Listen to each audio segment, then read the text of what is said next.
So this is something I actually have never done before. For my Halloween costume, which I'm going to be Ursula, I wanted to make the earrings and the shell the shell necklace that she captures Ariel's voice in. So right now I'm going to use tinfoil as the basis, and then use the thing I've never used before, is a polymer clay, which you bake. So the inside of the earrings is going to be a light tinfoil because you don't want it too weighed down. And I found these old earring hooks that I can use. And I'm just twisting and shortening to make sort of the shape that I drew.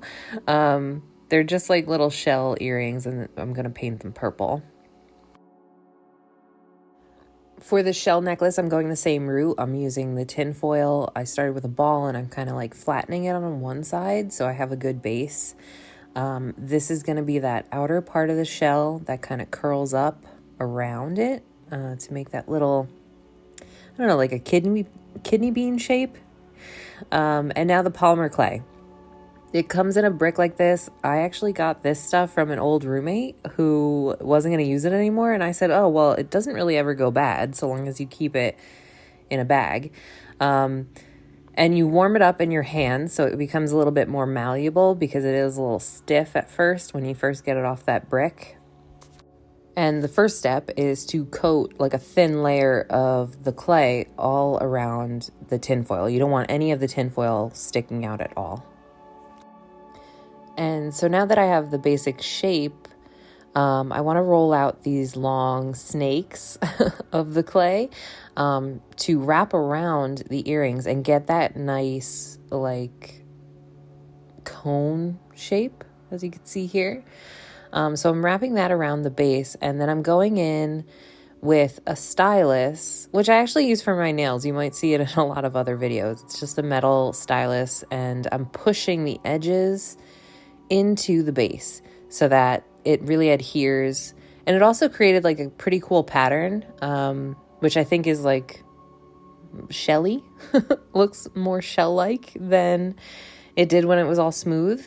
So yeah, I'm just going in with the stylus and rubbing on the sides of the stylus to get like a smoother texture in between the little swirly snakes. I also drag down a few lines so it connects to the bottom of the shell. All right, so the shape of the earrings is complete. And now I'm going to coat the outer tin foil of the shell.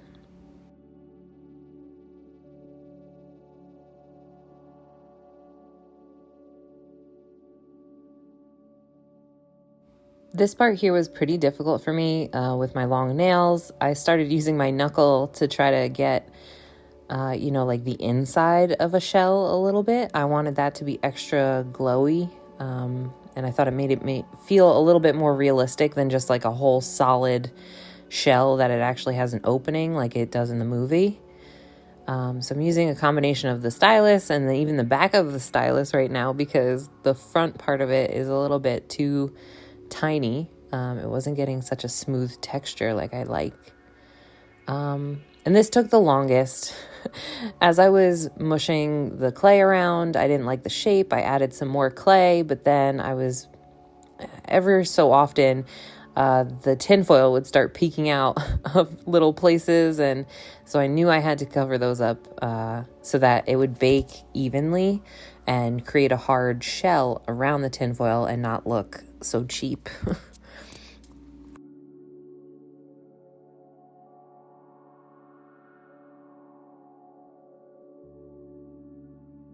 All right, so now that it's finally coated, I'm going in with the stylus to kind of cut away some clay and make the swirl. This is just a template basically for me to understand like where I want to put the little extra clay and make it more dynamic. The shells are not typically shaped this way. Like if I had a real shell, it wouldn't be shaped this way. Oh, and this is the back part. I knew I needed some place to put a cable, a cord, so I could actually wear it around my neck like a necklace, and this is a pendant. So there I am just adding a little bit of clay to create that sort of handle, that hole that I could put a cable into. But yeah, if I had a real shell, the structure of it would be different than the way I'm building this. I'm adding the swirl, when really the shell itself would be a little bit more bulbous in each of those areas as it like dwindled down to the center. I don't know if that makes any sense. In my mind, it makes sense. Excuse me. But I think this came out cool. I mean, this is the first time I'm ever working with the polymer clay. It does get a little stiffer, but as I said, like using your hands, it like warms up the clay and makes it a little bit easier for you to mush around, which means like as you're working on certain parts, your fingerprints are getting on the back parts. And I think if I were to really do this again, I might do like mini bakes, I guess. So that maybe I could do the structure, like coat the tin foil and then bake it for just like a short amount of time, just enough for that to get a little bit more stiff, and then go on top of that. I think, and correct me if I'm wrong in the comments, if, you know, you can layer and bake repeatedly this polymer clay. I think you can. People get some really intricate stuff going. And right here, I'm just making a little tin foil to shove into the hole so that it doesn't close up, because I do want to put it backside down on the baking sheet when I'm baking it. And this is how they came out. I was a little concerned that those parts got so like dark in the oven, and like the whole of it got so much darker. I have an electric oven in my apartment, and I don't really know how to use it. I think I got up high enough. I think I did 350 for 30 minutes.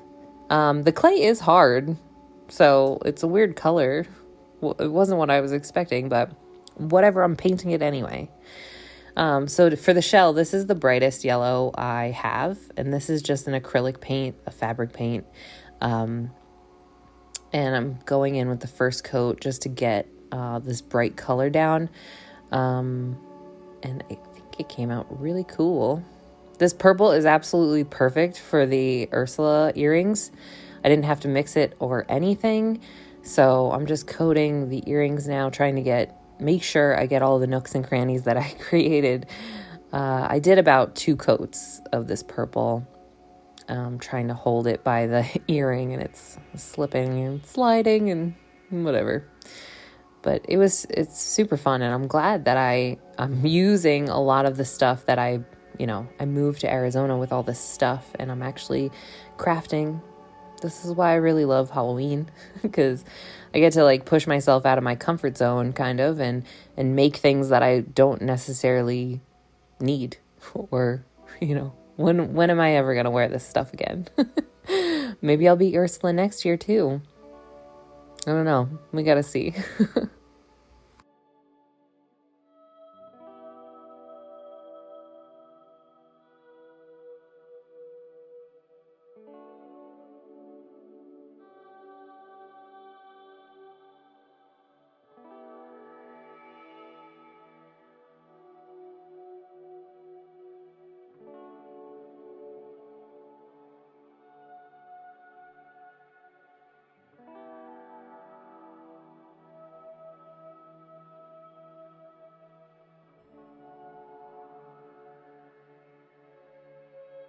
And although the purple was perfect for the earrings and I didn't need to mix them, this shell color I really didn't have. So I'm mixing the bright yellow and some of the orange color that I had to create more of a golden tone.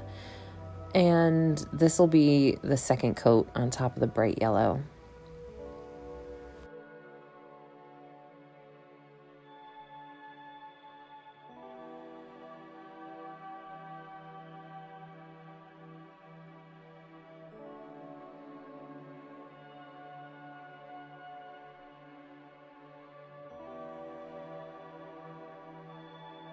But I'm going to leave the inside of the shell that bright yellow just because I think it looks cooler. Like the inside is brighter than the outside. Kind of looks more like the movie. Like there's magic in there, you know?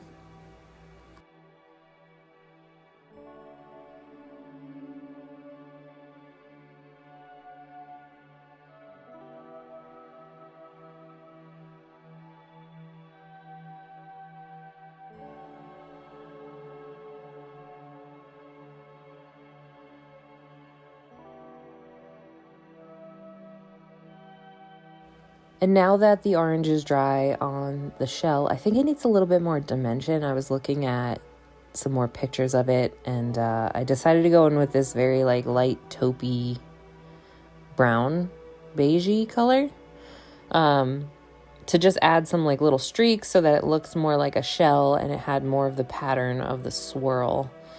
I should have gone in with a tinier brush in hindsight, but this is the one I've been working with. I didn't want to have tinier brushes, but I'm lazy and I didn't want to dirty any other ones.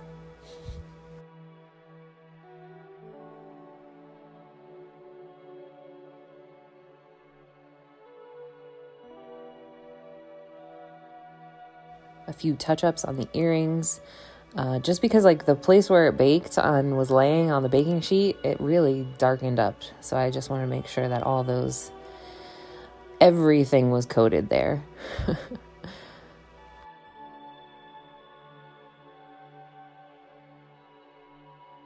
And I didn't have any iridescent gold colors, but I did have this metallic-y white. It has a little bit of pearlescence in it. So I'm just going to go over that on the whole shell. It's pretty see-through. It's pretty transparent color. And it just provides like that extra sheen to make this look a little bit more magical. I only put it on the shell because her earrings are definitely matte purple in the cartoon, at least. But yeah, the shell itself just needs a little bit more pizzazz. So.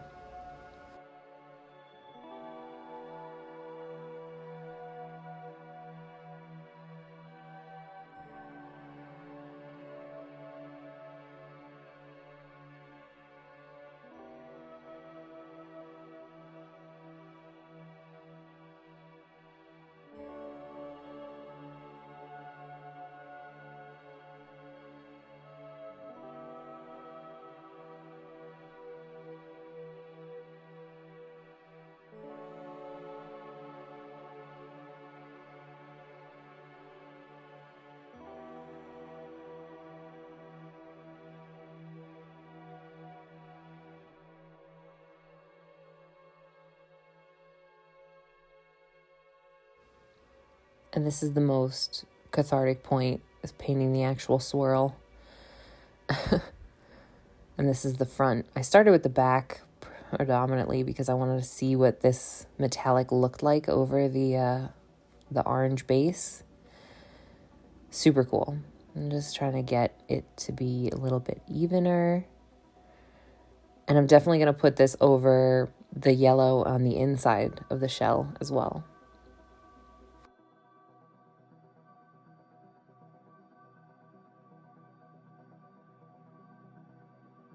Oh no, there was something stuck, like something like a fleck of something that wasn't supposed to be on there. So I just picked it off with my nail.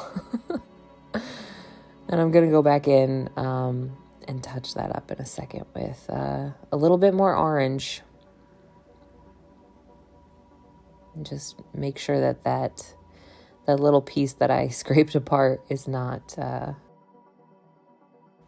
showing through as much.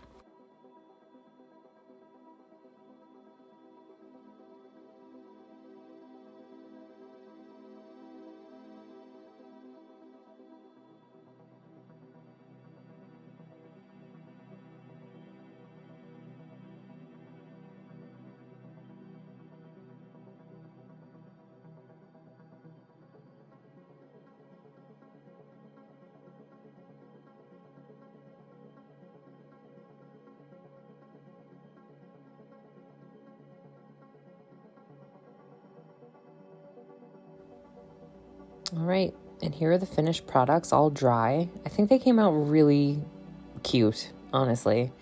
And I'm just using some black embroidery thread. I actually use this when I crochet sometimes when I'm doing a lace. So it's pretty sturdy. I'm just going to double it up to make it a little bit thicker, just like it is in the cartoon. Wrapping it around my neck to realize like where I want the pendant for the shell to actually lay. And yeah, I'm really excited about this. I think they came out great. You're going to have to follow the other videos because I'm not ready to put on all my makeup and actually get my dress, which I'm making tentacles too. There will be another video. And yeah, I just need to use pliers for the earrings to just make that bend in the wire a little bit more fitting in my ear. And then, yeah, the other videos, I will definitely show you the finished look, accessories and all. And yeah, I really appreciate you watching. And if you liked it, please leave me a comment. And, you know, I like to hear from you.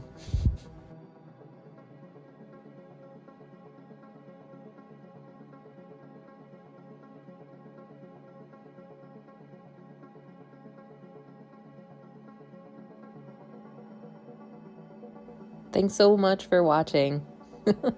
Hope you have a good day and a happy Halloween, whether you crafted your own outfit or not. Bye.